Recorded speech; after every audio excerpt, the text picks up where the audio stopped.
Anyway, let's get into the Australian COVID tyranny. So, again, this is going to have to start off with a little bit of football because everything does these days. So, I just wanted to mention some of the hypocrisy we've seen. So, we see Piers Morgan here in the first tweet, whining about how Freedom Day shouldn't be allowed. Instead, we should be locked down forever. And then the next picture, him celebrating when we beat Denmark in a stadium full of thousands of people because... No mask. He's a propagandist. Just propagandist. All these people, they don't care about this sort of thing. There's also the elites who absolutely don't care, so we can get the next one up.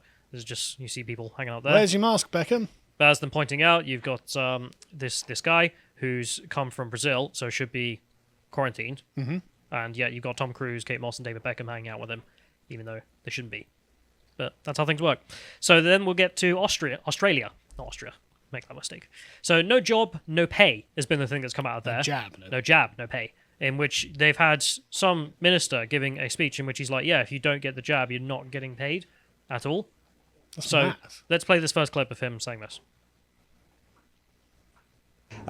But there will be strong, I suspect the majority of Australians will get vaccinated, and then there will be a strong public view that those who choose not to get vaccinated need to, there needs to be some sort of incentive stick, perhaps, through the current programs, including No Jab, No Pay, to make that happen. So I think that is a very reasonable interpretation of what the PM had to say today. Again, looking at specific things like not being able to go into restaurants, not being able to travel internationally. So just if you It's don't, right tyranny. if the government doesn't inject you with a thing, if we don't have the right to do that, then you're not getting paid. You're not having a job. We're literally going to ruin you and confine you to wherever it is you live. So don't know. We're not forcing you. You can still, it's still your free choice. But if you say no, then you're going to be ruined. That's awful. Horrible thing to do. Although we've also got the New Zealand. I don't know what she is. Chairman at this point. Chancellor of New Zealand. Who's saying the same thing. She said it here specifically for dock workers and whatnot. So the tyranny is spreading. So there's got that. But I mean, Australia must be dying in COVID cases and COVID deaths left, right, and centre. So fair enough. I mean, the extreme measures are surely proportional to the extreme infection, which is ravaging Australia. Which is why they have to put out fear porn.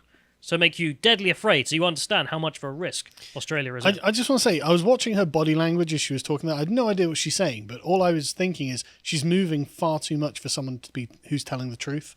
She looks like she's putting on a big act. She looks like she's trying to persuade me. When she's saying about, we're not going to pay you. Exactly. There's a big smile there. She's trying to suppress a grin. She knows she's getting something over on someone. So if we go to the fear porn, and let's play this next clip.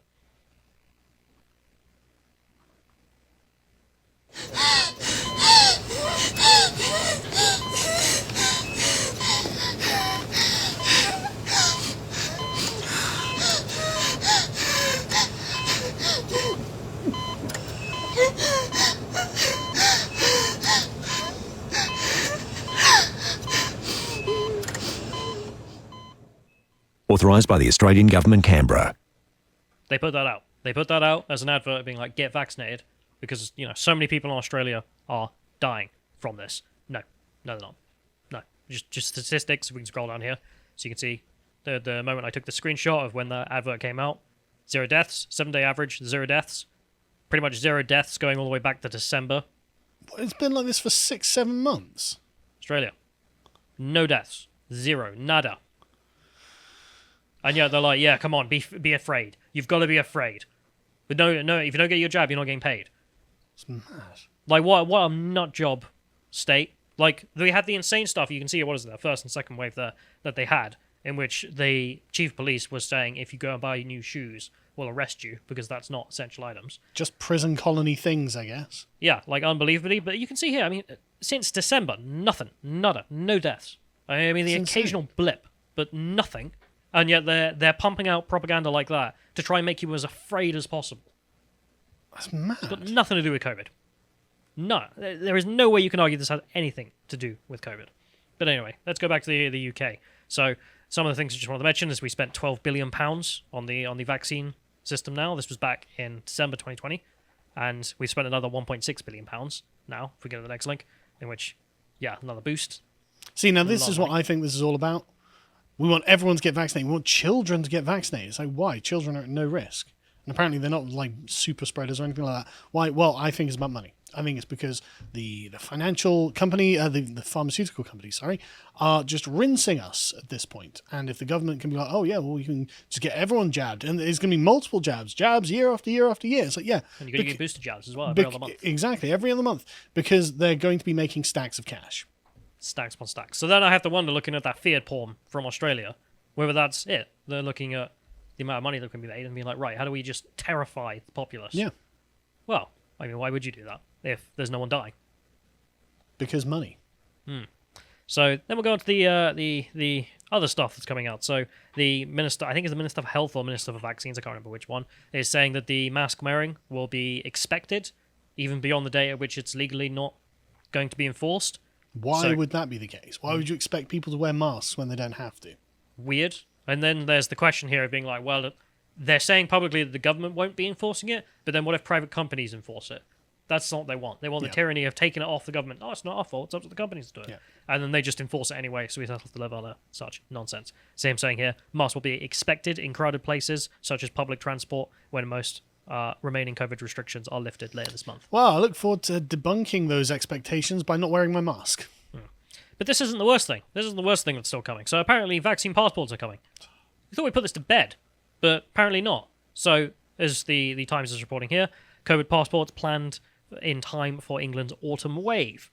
COVID-19 certificates will be required for customers to enter bars, restaurants and nightclubs under plans to tackle a fourth wave of the virus in a move that experts hope will boost jab rates amongst the young. The young who are not vulnerable to COVID. Not dying. Not dying from COVID. Just not happening. If you're under 50, you're basically immune to COVID. You've got a very, very low chance, is what we should say. Okay, yeah. But unless you've got some sort of obvious comorbidity, you're going to be fine. You have a very low chance. So entertainment venues in England would be forced to make customers use so-called vaccine passports from autumn. So they're not even going to have a choice in this. They're just going to have to get stuffed. So if you want to go to the cinema or go to a restaurant, they're the ones who have to enforce this by government decree. So can't even blame them, which is irritating, to prove that they have either had both doses, so both jabs, or a negative test the day before. So don't worry, you can still have your freedom to not get something stabbed into you, but you have to have a negative test the day before, which is totally not an inconvenience that is meant to make you go and get the jabs. Yeah, yeah. Recent figures show that a reduction in take-up of the vaccines with the first two doses halving in 2 weeks. Yeah, I wonder why that is. Unvaccinated young people are believed to be behind the rise in cases, whilst more than 95% of those over 50 have been vaccinated. So the ones who are high risk, 95% vaccinated. The NHS has been saved. This is not going to overwhelm the NHS now. But don't worry, younger than that. I mean, it's much lower. And that was the point, remember? It was 15 days to slow the spread, like stop the curve, make sure the NHS doesn't get overwhelmed with the hordes of dying people that they're going to have to take care of. Didn't happen, and everything's fine now. Carl, they've dealt with the over 50s, but the under 50s, the vaccination rates are appalling. It's absolutely awful. They don't feel at risk from a disease that they're not really at risk from. I mean, from 30 to 34-year-olds, only 76% are vaccinated. What? Yeah. The rate, 76% for those aged 30 to 34, and then it just plummets. I mean, it just goes to pathetic figures for lower ages. So far, 58% of those 18 to 24 have had the jab. 58%. Why are they whining about this then? They're like, the worst thing is happening to the world. Young people aren't getting the vaccine because only 58% of them have. And then goes up to 76, 30-year-olds. Therefore, we need COVID passports to just go and have a drink at the bar. Mad. It's got nothing to do with COVID. No. I don't buy it for a minute. I bet someone's making a ton of money off this. Yeah. And also, as you mentioned about the death rates, I mean, if we go to the next link here, if you can scroll down, there's a graph here. I think it's the second image. This one here. So death rates depend on age group. BBC, this is not some wacko group. And, well, actually, fair point about the BBC being wackos, but the source being Imperial College London, just showing the amount of chance of you dying from COVID if you get it by age group. And as you can see, all the ones over 50, there's a significant risk if you get it. Well, hang on a second. At 80 plus, it's 9%. Yeah, well, I mean, for a disease killing you, that's significant risk. Therefore, you could argue it's good to get a vaccine. Sure. And they have. But that's still not very high. It's not 90% or anything, but it's not No, insignificant. it's literally not 90%. It's literally 9%. Yeah, but if it's a 9% of chance of death for a disease that's going around, like if you were 80-year-olds and the flu was going around, you'd go and get a jab because, I mean, I don't want to die. So they've all done it, and as he said, 95% of those over 50. So all of those groups from 50 to over 80 there, all the risk groups gone, that's dealt with. That's no longer a problem because we trust the vaccine. And yet, for those groups that they're annoyed about, presumably 20 to 29... Literally less than 1%. You can't even see it.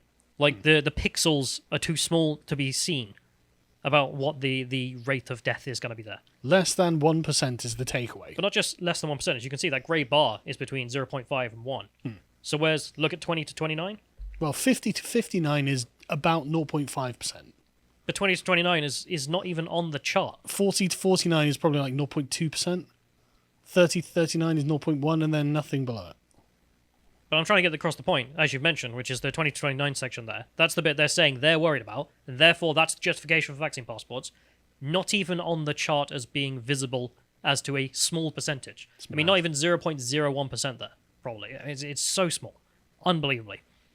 But yeah, that's the justification. That's what they're using as the justification. So if we go to the data as well, in case you're wondering about, the hospitals must be filling up. Because remember, that was the argument for the lockdowns. Save the NHS. What does that mean? Make sure that there's not so many people in the hospital beds that we're over capacity. Yep. Not happening. Patients admitted. It's going up, but it's still tiny. Yeah. 563. Okay. We've got 120,000 beds. There are 3,000 people in hospital.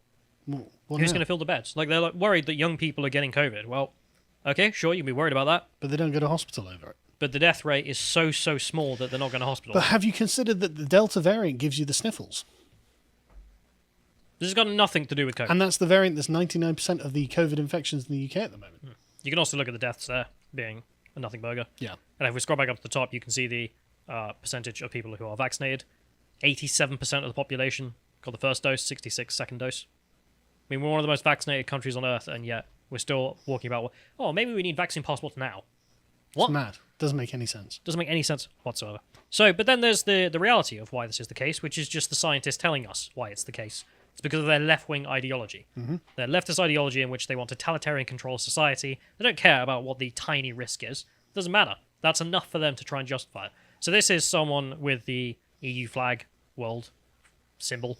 Professor Dan Parsons. Who's posted this clip of this guy who's the editor-in-chief of the Lancet? The Lancet. Yes, that's the journal that leveraged its institutional power by conspiring to lie to the public about what the case was with COVID.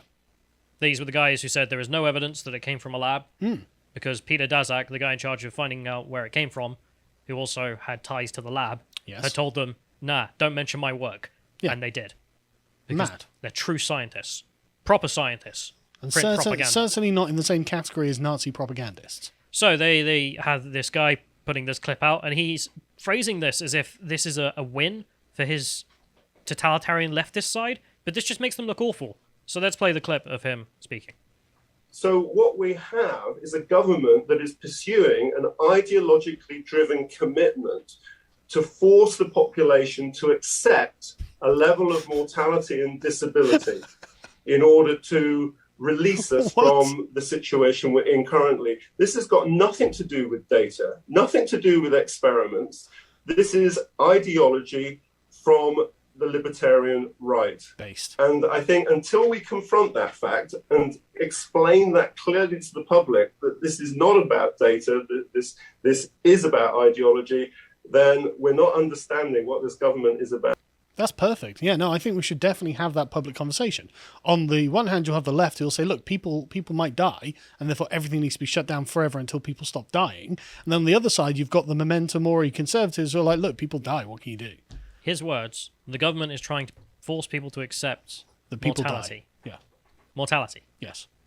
Yeah, I'm forcing people to accept that because it's true. Absolutely, 100%. This is the Chad yes meme, I'm sorry.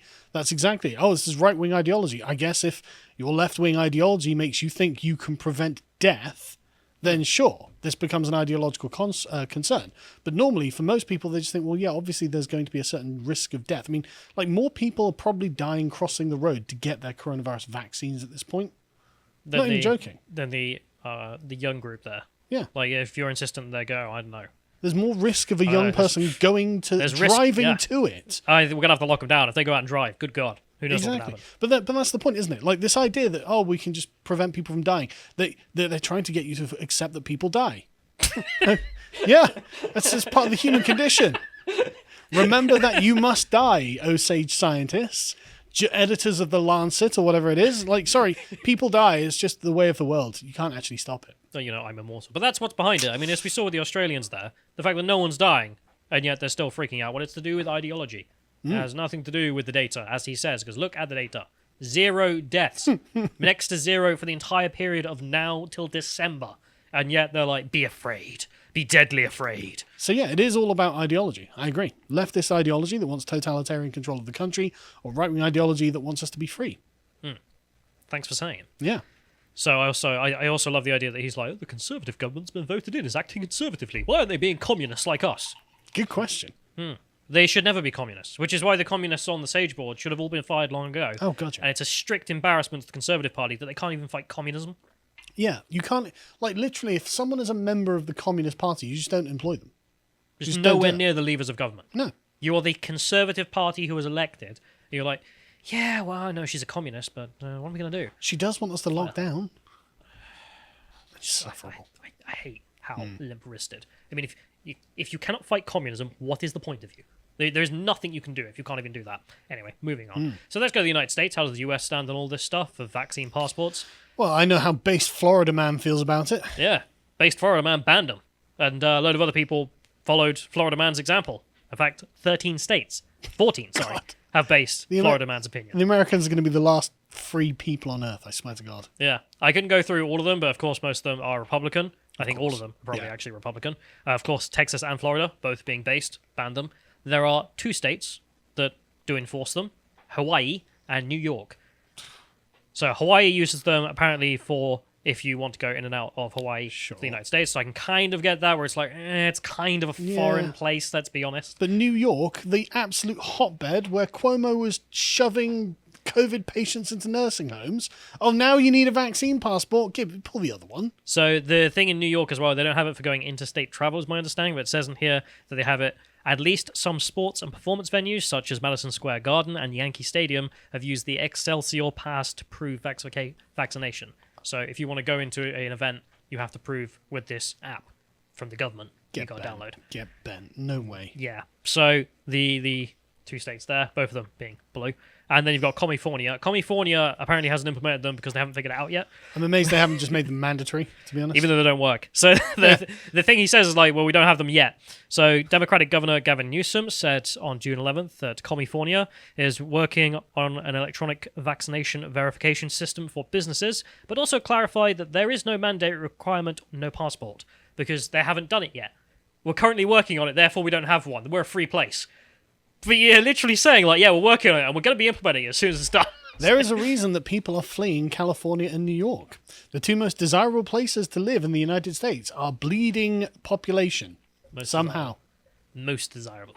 I mean, this is funny, because, I mean... Oh, they were. For hundreds of years. That's what I mean. Like, from an outsider's perspective, whenever you talk to people who are normies who don't know anything about... New York has got a legendary reputation. New York, California... California has a legendary reputation, and the left has just driven them into the ground. And anyone looking at him just now would be like, rather not. Oh, yeah, it always used to be, I'd love to live in San Francisco or Los Angeles or New York. And it's just like now, I mean, you know. Nuts? Yeah, exactly, you know.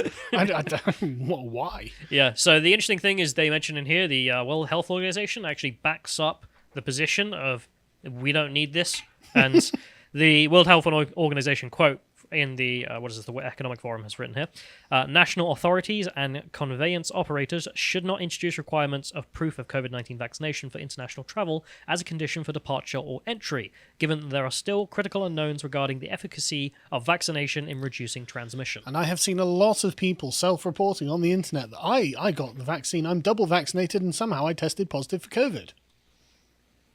But I love it. It's the World Health Organization's positions of don't do this, and the New York governor and Hawaii have both not taken that advice, implemented them. Conservative government is thinking of implementing them. Yep. How interesting. And the thing I really get annoyed about this is that it's not like the vaccines are risk-free. Like, sorry, but I Any know. scientist will say that. Yeah, I there know. are risks involved with everything. I mean, you know people, I know people, like actual people who have had genuine problems, like life-altering problems because of these vaccines. The 2 BBC presenters died after taking these vaccines. Like, I'm sorry, there are too many people are relying on me for me to take a risk. Like, I've had COVID. I'm not having a vaccine for something I've already had and been fine with. But I just can't over the incessants. The incessants in Australia that you be afraid, even though no one's dying. And in the UK, you definitely should get the vaccine, even though... Everyone's got the vaccine. The thing they're complaining about is not like, oh, man, you're 80 years old and you haven't got it. Come on, man. There's there might be side effects, but it's worth it because you have a higher risk of dying from this than the side effects. No, it's not that. It's the young people. The 18 to 24-year-olds. Yeah. That's the one they're complaining about. They're like, right, tyrannize the country. Why? 18 to 34-year-olds aren't dying, and therefore we need to get them the vaccine. Huh.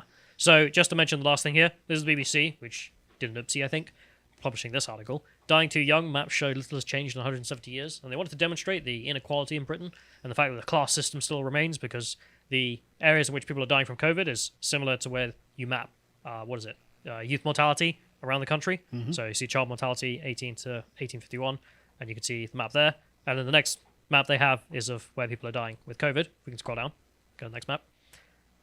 Then you can see that. But one of the things I have to wonder is I look at the southwest there and I think, what's the point in all this? Southwest. The oldest, I think the oldest, if not the most oldest, one of the oldest regions in the country, as in most people here are very old compared to other regions in the country, London being the youngest. And yet, nothing. Fewer than 100 deaths in every region there. Sure, but I can't help but notice that this just maps on, obviously, to population density.